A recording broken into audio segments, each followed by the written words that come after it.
from the community to find out. Yeah, you're going. This here person. Elsewhere, please come forward. Moody says it doesn't appear that the boy was targeted. When we come back, we'll talk with ABC's Aaron Katursky. First off, I want to get an update on the victims from that horrible SUV plowing into a parade situation in Wisconsin. But then we know a whole lot more about the driver in this case, so we'll get that for you as well.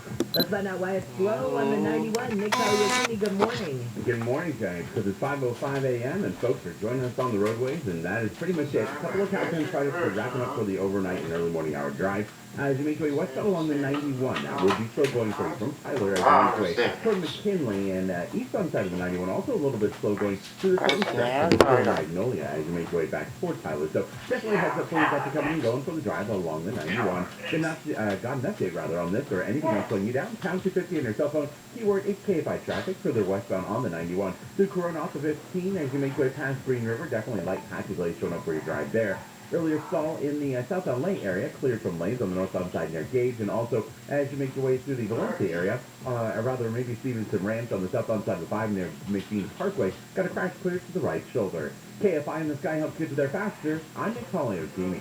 5:06 on your wake-up call. Aaron Katursky, good morning to you. Before we get to the details on the driver in the parade, who just mowed people down in the parade in Wisconsin, can we get an update on the victims? Sure. Well, there was an elderly man, 81 years old, and there were 4 women, a couple of them in their 70s, a couple of them in their 50s, and some of them at least part of the Dancing Grannies, a performance, group in the parade. It's really sad. People out for the parade celebrating, in a way that they couldn't, a year ago because of the pandemic. And then this happened. So it's a dreadful tragedy, and it left what officials described as pure carnage on the pavement on that stretch of the parade route. And in addition to the dead, you've got 4 dozen injured, including a number of kids who are in critical condition.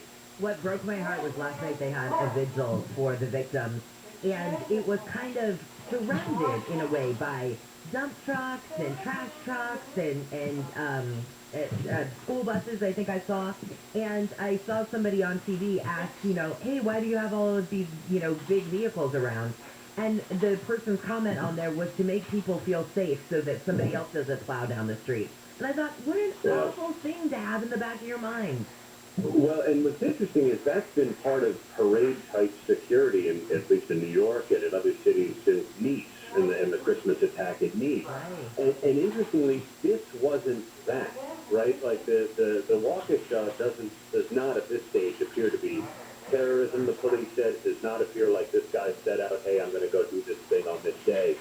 Rather, police said that Daryl Brooks was fleeing a domestic disturbance, was not being pursued by police, but trying to get away apparently before the police could even arrive and investigate, and somehow chose the parade as his escape route. What makes this intentional, police said, was that he didn't stop.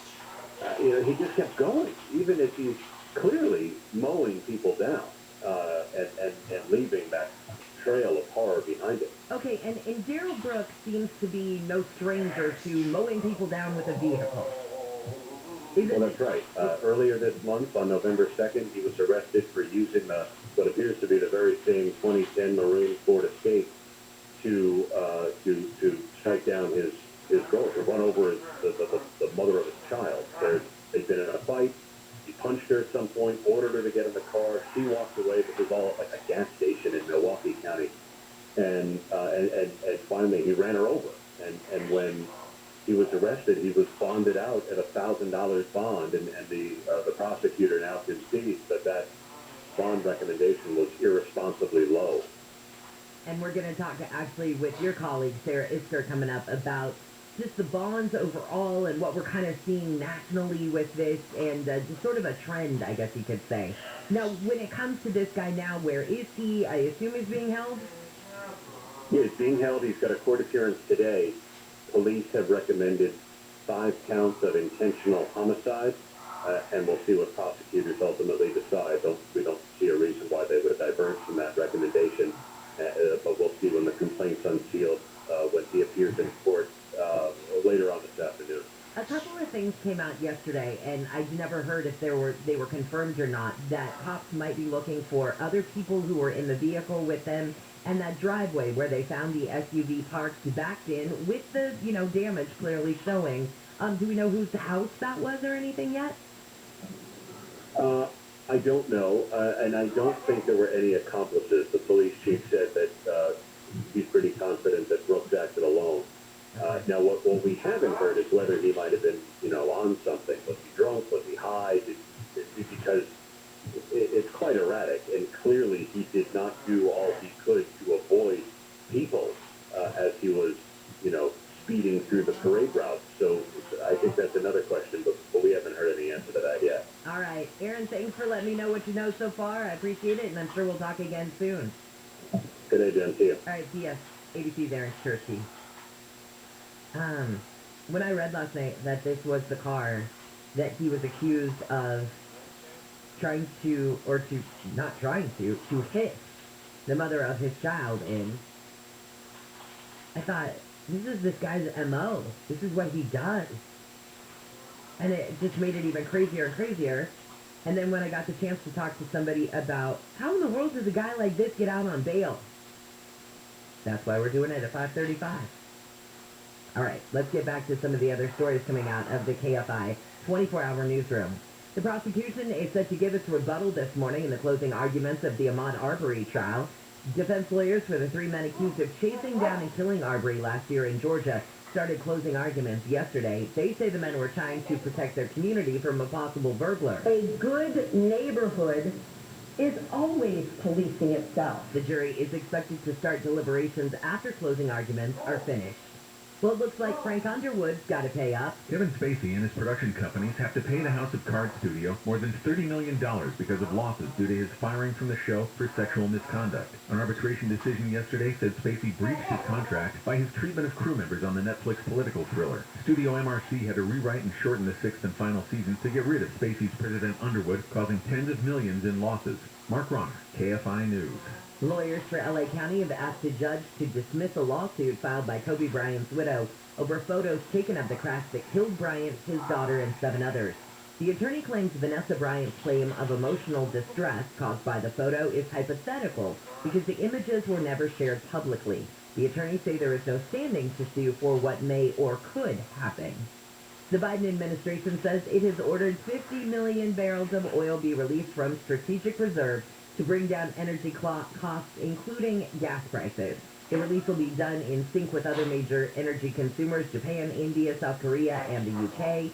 AAA says today the average price of self-serve regular unleaded gas in LA County is $4.70, but across the state, it's $4.71 today. The Coast Guard says divers have replaced the material used to seal that busted pipeline off the coast of Huntington Beach. Officials say they spotted a 30 by 70 foot sheen on Saturday. They wanted to make sure that material hadn't come off. Divers say they noticed some droplets around the material, but that it was still holding pretty well. They say they opted to replace the material out of an abundance of caution.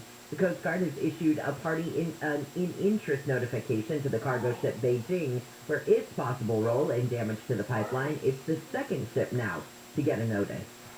Well, Orange County supervisors have chosen a redistricting map that critics say will further dilute the vote of communities of color. OC Civic Engagement Table's Jonathan Pegg says the board's intentionally trying to rob the influence of certain growing communities. The Orange County Board of Supervisors has clearly demonstrated that it is not capable of drawing fair lines that actually represent the most underrepresented communities in Orange County. Supervisor Lisa Bartlett says party politics are not allowed to be part of the redistricting process. She says the map chosen yesterday splits the fewest cities in a fair way and complies with state and federal regulations. Well, LeBron James has been suspended for 1 game without pay for his altercations with Pistons player Isaiah Stewart in an NBA game. James elbowed Stewart in the head while they were jostling around at the free throw line in Sunday night's game. James will miss the Lakers game tonight against the Knicks. And the Pentagon is talking turkey to the troops. The Pentagon has ordered nearly 60,000 pounds of roasted turkey be sent to military installations around the world to make sure the U.S. military can celebrate Thanksgiving.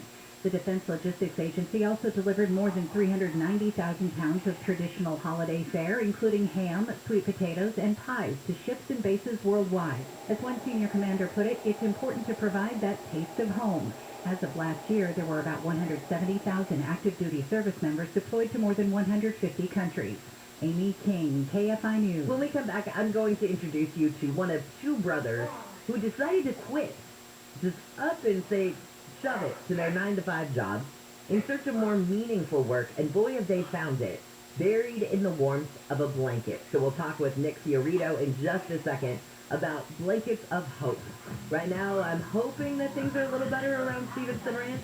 That is definitely the case, Jen. Some good news for the drive on the southbound side of the 5 near Big Beans Parkway. It's nearly right clear to the right shoulder, and nothing would really not seeing any leftovers going for you. Where it is going to be kind of rough for the ride is getting out of the Palmdale area. The southbound side of the 14 from before the merge with Pear Blossom Highway. Looks like that is going to be busy for you as you make your way through the Acton area. And also seeing some delays into Agua Dulce. Even northbound along the 14 looks a little busy from Agua Dulce Canyon back toward Escondido Canyon. So definitely give yourself a little extra time getting out the door this morning along the 14. As you're making your way through Riverside and Corona, you know the drill. It's getting heavier as the morning continues on. From before La Sierra 91 westbound, going to see a heavy stretch of little slowing for the drive through Corona as you make your way past Green River. KFI and the Sky Helps get you there faster. I'm Nick Polio. This report is sponsored by Anthem Blue Cross. Anthem Blue Cross and Heart of America are helping schools across the country increase their access to healthy food. Learn more at anthem.com/ca/SPARK. Anthem Blue Cross is the trade name of Blue Cross of California. The NBA suspended LeBron James 1 game for anchoring Isaiah Stewart. The Pistons was suspended 2 games for charging at James. Number 2, UCLA basketball rolled by Bellarmine in the opening round of the Empire Classic. The Bruins take on top-ranked Gonzaga tonight. And Week 11 of the NFL finished with the Buccaneers beating the Giants on Monday Night Football. The reigning Super Bowl champs snapped a 2-game skid. I'm Misty Jordan. They say good things come to those who wait. The 2021 Mercedes-Benz SUV family proves otherwise. It takes no time at all to set up a test drive at your local Mercedes-Benz dealer. Learn more at mbusa.com. Sometimes, love can be deadly. The Crazy in Love podcast digs into real-life stories of relationships that took a gruesome turn. Each week, exploring new cases about murder in the name of love. He was obsessed. He was a stalker. He wouldn't take no for an answer. Overkill, outward manifestation, the highest level of anger a human being can actually achieve. Listen to Crazy in Love on the iHeartRadio app or wherever you get your podcasts. Brought to you by DuckDuckGo. Protect your privacy online for free with DuckDuckGo. If you have a small business, you know having efficient equipment is essential. Socal Gas is here to help with small business rebates on qualifying energy-saving natural gas equipment. You can save thousands of dollars on tankless hot water heaters, commercial fryers, and more. They're committed to helping you meet and exceed the challenges of being a small business owner. Not only will your small business save by using these rebates, but having energy-efficient equipment will stack up savings for years to come. See how they can help by visiting SoCalGas.com/rebate. Spectrum Mobile is reinventing wireless again. Get unlimited on 2+ lines for $29.99 a month per line. No contracts, no added taxes or fees. Includes nationwide 5G. Save up to 60% with Spectrum Mobile. Get unlimited on 2+ lines for $29.99 a month. Call 855-438-2999 or visit a store near you. Offer valid for new customers on 2+ unlimited lines. Welcome internet required. Savings based on 2 line comparison of unlimited plans from major national carriers as of 9/2021. Prepaid excluded. Restrictions apply. We're planning a trip to Spain later this year. But Spanish is... Pretty bad. When you learn a language, you want to actually use it. Babbel is designed with that goal in mind. Babbel's conversation-based method teaches you real-life words and phrases. And with Babbel's interactive, bite-sized lessons, you'll remember what you learned. ¿Cómo te llamas? ¿Cómo te llamas? ¿De dónde eres? ¿De dónde eres? No matter your learning style or experience level, Babbel has lessons designed for you that will get you speaking quickly and confidently. I tried learning Spanish before, but I couldn't stick with it until I found Babbel. There's no easier way to learn another language. Ahora hablamos español. He just said, now we speak Spanish. I can't wait to use our new language skills on our upcoming adventures. Babbel, language for life. celebrating 10 million subscriptions sold. Now try Babbel for free at Babbel.com. Just go to Babbel.com and start learning a new language today. That's Babbel.com. Babbel.com. Friends, family, out-of-town guests, you've got a lot to celebrate this month, but that's also a lot of meals to prepare. Times like these, you want Sizzler. Tender hand-cut steaks, plump juicy lobster, or that world-famous salad bar means there's something for everybody to celebrate. Whether you're looking for a quick solution on Thanksgiving night or a great place to gather the other 29 days of November, we're here, we're open, and best of all, we're delicious. For the nearest Sizzler restaurant, go to locations.sizzler.com. I'm Susan Owen, managing partner at OPO Law, where we've had a 98% success rate on over 10,000 personal injury cases. One case that holds a special place in my heart is when we represented a 6-year-old girl who was tragically hit by a car in front of her home. Despite this little girl's horrible injuries, the driver offered nothing. I took it to trial and the jury awarded her $25 million. Let me repeat that. A $0 offer and the jury awarded our client $25 million. For over 4 decades, OPO Law has gone to battle with the insurance companies and injured victims have received over $1 billion. We don't accept the insurance company's lowball offers, and we are not afraid to take your case to court and fight hard to get you the money you deserve. If you've been injured, call 888-OPO-WINS for a free consultation. OPO Law, the law firm insurance companies fear most. I would be honored to handle your case. Things are changing. We're past peak smoke. We're past just let people steal, just let people defecate, urinate, and leave needles, and destroy a beautiful city. Finally, in San Francisco, people are saying, I'm sick of living in the open sewer. John and Ted, these people don't live like this in their private lives. We did it too. They didn't grow up like this. Let's get on KFI.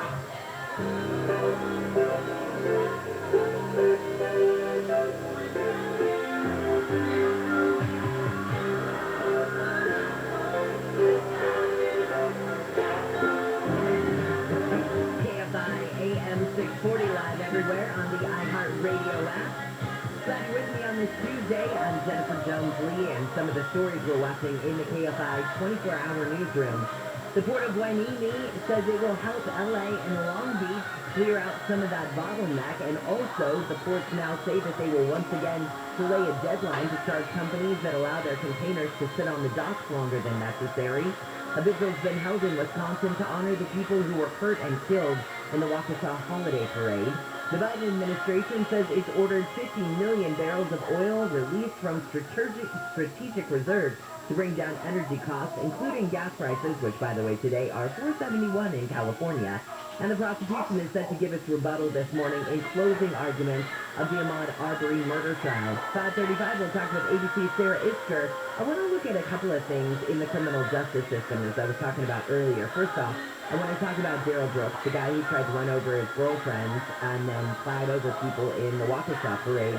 How did that guy get out on bail when he hit his girlfriend, the mother of his child, with that same SUV that he later used to run people down in Wisconsin? So we'll talk about that with her. But then I want to go into the Kyle Rittenhouse case as well.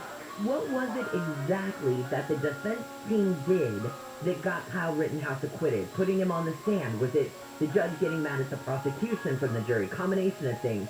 So I kind of just want to take a deep dive into the justice system when we talk with Sarah in a minute. But first, let's lighten things up, get into the holiday spirit, the giving spirit, and I want to introduce you to one of two brothers who decided to just up and quit their 9-to-5 jobs because they said, gosh darn it, we need more meaningful work. And boy, have they found it, buried in the warmth of a blanket. Nick Fiorito, good morning. Welcome to Wake Up Call. Nick is one of the founders of Blankets of Hope. Thanks for getting up early. Good morning, Jennifer. Thank you for having me. Pleasure to be here. So tell me about, first off, you and your brother just decided this 9-to-5 thing isn't working for us anymore? Yeah, we have 2 older siblings, so we kind of had the foresight to see where life was going, and we knew that if there was ever going to be a time for us to, quit our jobs and do something more meaningful, it had to be before we had those big responsibilities of kids and a mortgage. So we kind of just took that leap of faith. What were you guys doing? What were your 9-to-5 jobs?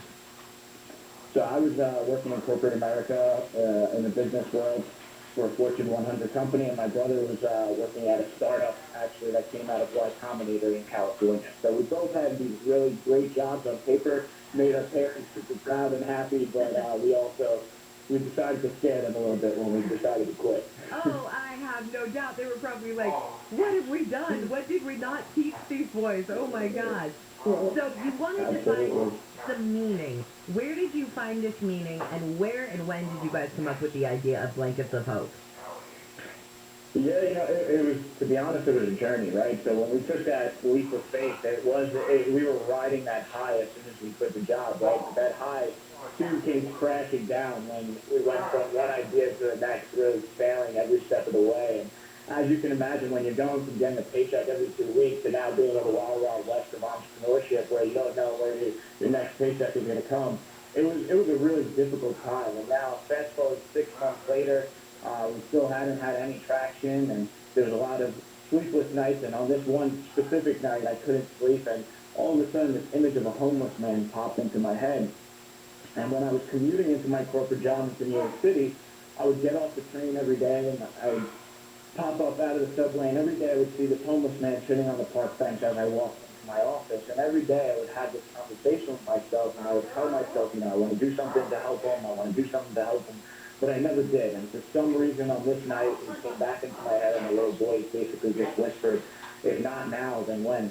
So I popped up out of my bed, opened my laptop, and basically just wrote a GoFundMe story about how I wanted to raise money to get blankets to people living out on the streets. So I figured it was a very practical thing to do. If I was outside and I was cold and someone came up to me with a blanket, I would appreciate it. And it wasn't much deeper than that. And then the next day I would wake up and, tell my brother and my business partner I had this idea. And at first, my brother Mike was a little hesitant. He's like, Nick, I think this is super kind of you, but to be honest, we're about to be homeless ourselves if we don't figure out how to make some money for ourselves. And this isn't going to do it. And I said, Mike, I understand where you're coming from, but something in my bones just tells me we just have to do this right now. He eventually bought in, and he's someone that doesn't like to, basically not go full force at something. So that's when he came up with the idea of, let's add a handwritten note to go along with all these blankets we hand out that day.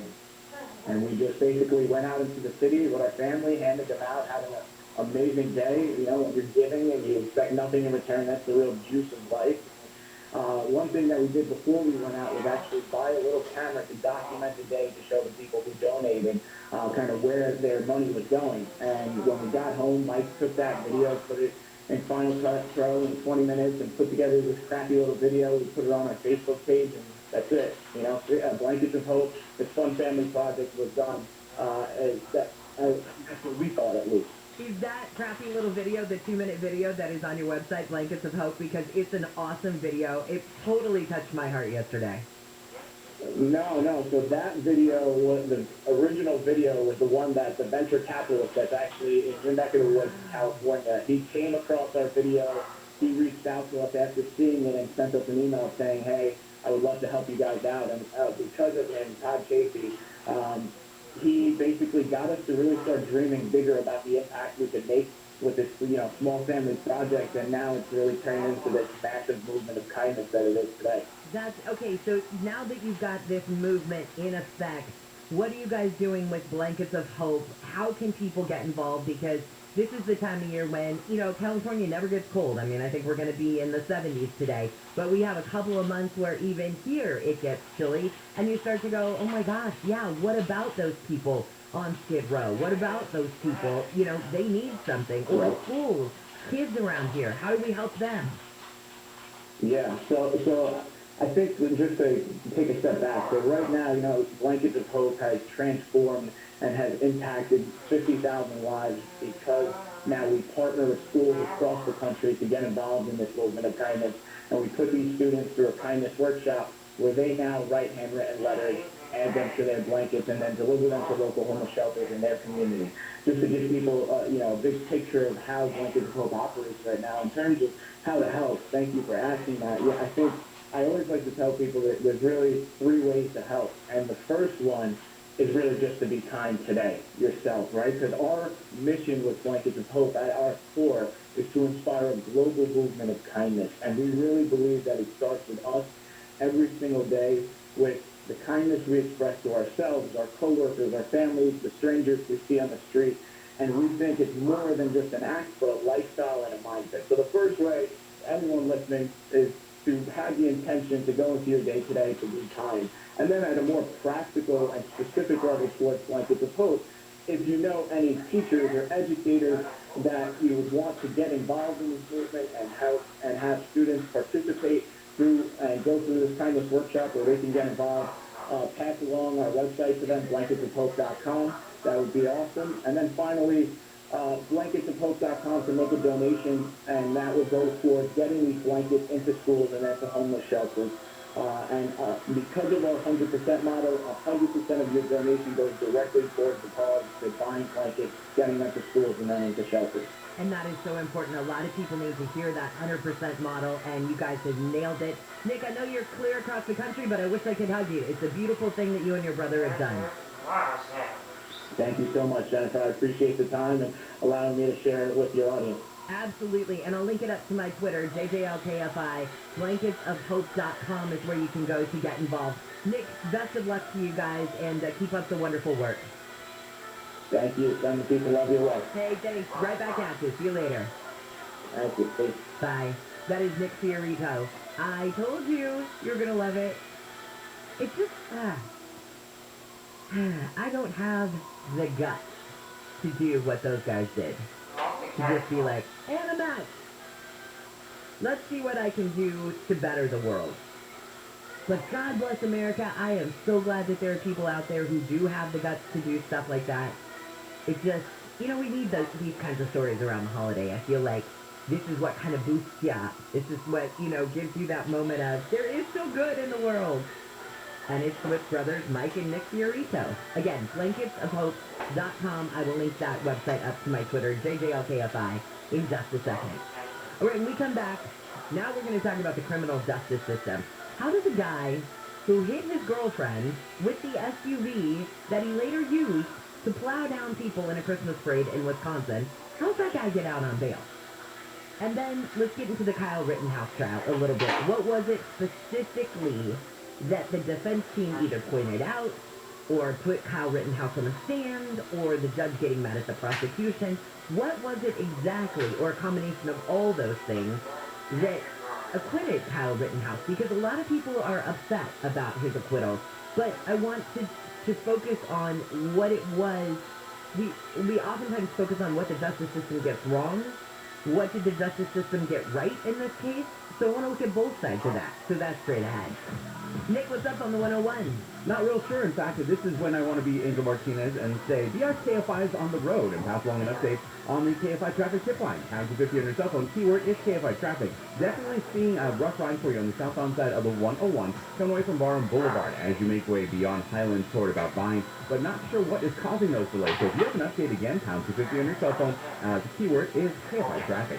Northbound side of the 5 as you make way out of the Norwalk area from before the 605, getting out of Santa Fe Springs as well. Going to be packed for you already. Continuing through East LA and Boyle Heights as you make way toward the 101. And the northbound side of the 101 through downtown LA, seeing a smidgen of slowing for you from before business as you make way toward the 110. KFI in the sky helps get you there faster. I'm Nick Pagliocini. Wealth is about more than making money. It's about making the most of life's possibilities. At Edelman Financial Engines, we believe that's key to taking your wealth potential to the next level. That's why we model over 38,000 investments across 17 asset classes monthly, so your strategy is current and focused on the goals ahead. That's why we don't use cookie-cutter strategies, but a comprehensive, tax-smart, cost-effective, and personalized approach to wealth planning. That's why our advice is powered by a sophisticated investment management approach that's been awarded 12 U.S. patents. And that's why our experts help coordinate every facet of your financial life. Wealth planning, investment management, estate planning, insurance, and more. For more ways to take your wealth potential to a new level, call Edelman Financial Engines and schedule a free, no-obligation meeting with an advisor today. Reach us at 833-PLAN-EFE or visit planefe.com. Socal weather from KFI, mostly cloudy today with highs mid-60s at the beaches, low to mid-70s inland. Now, temps will be more of the same tomorrow, but the wind's going to start up. And then by Thursday, for Thanksgiving Day, it'll be slightly warmer and very windy then. We lead local. Live from the KFI 24-hour newsroom, I'm Jennifer Jones-Lee. Our lives are filled with choices. What's not a choice? Addiction to opioids. But even with opioid use disorder, you still have a choice. Choose treatment and choose change, California. Find medically proven treatment options at choosechangeca.org. The holidays are right around the corner. If you or someone you know needs help, the Socal Honda dealers want to hear your story. Submit a voice message or text message by visiting KFIAM640.com, keyword helpful. And the helpful Honda guys and gals in blue may help bring you some holiday cheer. Ah, the holidays, bringing friends and family together for celebrations and connections. And this holiday season, improve your family's everyday wellness with one simple change. Give them the gift of quality water. The Life Source Whole House water system provides filtered, delicious water every time you flip on the faucet, the shower in your home, by connecting directly to your plumbing. And with a Life Source water system, you get to skip the cost and the hassle, and who needs extra hassle on the holidays, of buying bottled water. And if hard water is a nuisance, reduce your hard water problems and scale buildup with America's most recommended water system. A Life Source water system filters out the chlorine and added chemicals for your water, so your family can cook and drink and bathe worry-free. And the best part, there's no maintenance of any kind. A Life Source water system makes quality water easy. No filters to change, no salt to lug and add. Simply install and enjoy. And for a very limited time, Life Source will even pay yourself the sales tax. Don't wait. Call to speak with their expert service team. No middleman. With Life Source water, you get factory direct service and expertise. Call Life Source today and get full service and full confidence in your water. Call 1-800-334-5009, 1-800-334-5009, or visit lifesourcewater.com. Life Source Water. Taste and feel the difference. Advanced Hair Restoration is now offering $250 off and $250 free hair grafts for the same simple one-day treatment I received. Their standard of care always exceeds CDC guidelines, and they guarantee your new hair will grow. Call 844-333-HAIR or go to advancedhair.com. As parents, we've done everything we can to keep our kids safe, happy, and healthy during this pandemic. From finding the best face masks to making sure their hands are clean. And now we have the best tool to help keep them even safer. The most important thing we can do is vaccinate our kids to protect them against COVID-19. Vaccines have been proven safe and effective for children 5 and up. Talk to your child's doctor or visit myturn.ca.gov to find a vaccine near you. Brought to you by the California Department of Public Health. Visit MechaniCars.com before you purchase your new automobile this holiday season.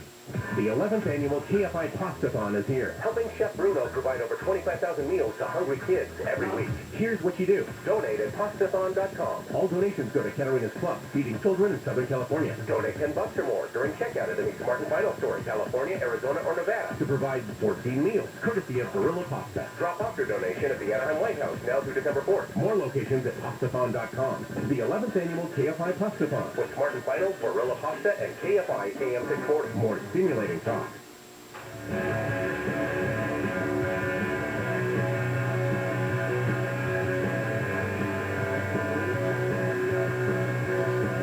KFI AM 640 live everywhere on the iHeartRadio app on this Tuesday. Just one more shopping day till Thanksgiving because so many stores are going to be closed. I'm just giving you the heads up. I'm Jennifer Jones-Lee. Some of the stories we're watching in the KFI 24-hour newsroom. A parole officer has been treated for possible exposure to fentanyl while checking on a parolee in Porter Ranch. Port Hueneme in Ventura County is now being used to ease the bottleneck of the ports of L.A. and Long Beach. Nearly 80% of students in the L.A. school district have met the COVID-19 vaccine requirement to get their first dose. And LeBron James has been suspended for one game without pay for his tangle-up with Pistons player Isaiah Stewart in an NBA game this week. 550, it looks like good news for sellers, but tough news for buyers in the near future if the real estate market prediction for this next year is correct. And what do you think about buying a General Motors electric boat? GM hopes you like the idea. And oh my goodness, I saw this thing online last night, and you know, sometimes stuff gets so fancy it doesn't even look real anymore. Well, Tiffany's has just announced its most expensive piece of jewelry ever. I'll tell you all about this rock in just a few minutes. Right now, let's say good morning to ABC's Sarah Isker. Sarah, thanks for taking this deep dive kind of into the criminal justice system with a couple of different stories this morning. First off, let's talk about Daryl Brooks. He's the guy who mowed people down in Wisconsin at the parade. And by all accounts, it looks like it's the same SUV that he used earlier this month to hit the mother of his child with. How in the world does a guy like that end up out on bail? Well, I think there's going to be a lot of investigation into that exact question. He had been released on a $1,000 cash bond in that domestic violence case, as you said. He intentionally ran over that woman with that vehicle while she was walking through a parking lot. The district attorney has said that they should have requested a higher cash bond. He has a lengthy criminal record, including violent crimes. But at the same time, you see jurisdictions across the country try to move to lower or eliminate even cash bond before trial. It is a problem in our system that so many criminal defendants spend as much time, or sometimes more time, than they would even get if they went to trial or pled out for the crimes that they're arrested for, because they can't meet that cash bail system. And, people lose their jobs in the interim. Families are without a provider, without parents during that time. And so it is a big problem in our system. The problem is that that's when we're talking about sort of these statistical people, if you will. And some small percentage, if you lower or eliminate cash bond, are going to go out and commit another crime. And what you have here is the tragic consequence of that statistic. Well, and I think that for a lot of people, they understand that struggle, that there are going to be people who are in on relatively minor infractions who are, stuck there in jail because they can't make the bond money. Okay, we see that side of it. But then for a man like Daryl Brooks, I think that a lot of people question, there's got to be some sort of barometer, though, that a man can't be accused of, running someone over with his vehicle, and he gets out, like the guy who got caught on the street with a tiny amount more than is legal of marijuana. Right. No, clearly the system also failed here. This is someone who, you are supposed to take into account the likelihood of committing a violent crime again. And if you've been arrested for a violent crime, especially running someone over with your car in a parking lot who that seems to meet the standard of someone who has a pretty high likelihood of committing a violent crime if they're out on bond. As I said, no doubt they'll be investigating that. The district attorney's office has already said that it was too low, obviously, and they don't quite know why there wasn't a higher bond set. But, this, I think, goes to that larger question also of how we struggle with criminal justice reform. I think back to those Willie Horton ads that became really famous, back against Dukakis. Well, we talk about the race side of the Willie Horton ads, but that was about a weekend furlough program that had been created in Massachusetts that Dukakis had championed, and Willie Horton was out on that weekend furlough when he committed his crimes. And, I think we struggle with how to balance the purpose of our criminal justice system. Is it to prevent crime? Is it retributive? Is it to protect society? Is it to take revenge on people who commit crimes in society? And we're always struggling to find that balance. It's interesting because we just finished the Rittenhouse trial, and the trial in the killing of Ahmaud Arbery is about to go to the jury. And in some ways, I'm grateful that people are able to, engage with how our criminal justice system works far more than they do on a regular day or week. But those cases are so exceptional in part because 98% of criminal defendants in this country never go to trial. They plead out. And it is such a rot within our system that so few cases go to trial. And so that Arbery case and the Rittenhouse case that just finished are in their own way in the 2%. They are exceptional, unusual. And, I hope that we can have a larger conversation about those reform measures and what balance we want to strike. I think that's wild. I did not know that statistic because I think we all just assume, unless they're super high-profile cases, we just don't know about them. But knowing they never even make it to that point, that is wild to me. Well, it's someone pointed out, people were saying that the prosecution didn't do a good job in the Rittenhouse case. They were sort of stumbling. They were presenting odd evidence. They let one of the charges, be presented to the jury and then get dismissed by the judge. Part of that is because those prosecutors probably don't have a lot of trial experience. You used to hire prosecutors into a district attorney's office who had trial experience, would be good at trials, and now you're really looking for prosecutors who are going to be good in the plea deal system, because that's 98% of what they're going to do. There's a huge trial penalty for people who, choose to exercise their right to a jury trial. They're willing to plead you out at 2 to 3 years. You might get probation for a lot of that. Or you can take your case to the trial with a jury, but you're going to be getting 20 to 25 to find you guilty. That's a real disincentive. Well, and see, I think that's interesting you point that out, because we all watched the judge in this case get, fired over the prosecution, and just a real basic legal issue. It was like, how could you not know this? How could you do that? And we all immediately, his reaction to the prosecution, we all went, whoa, well, that prosecution clearly doesn't know what they're doing. Did that then impact the jury? I mean, did that help to sway the jury in any way? We'll see. One of the things that the judge yelled at the prosecution over was that they mentioned Kyle Rittenhouse not making a statement to police. And, of course, if anyone who's ever watched Law & Order, which is, of course, on somewhere in the world 24 hours a day,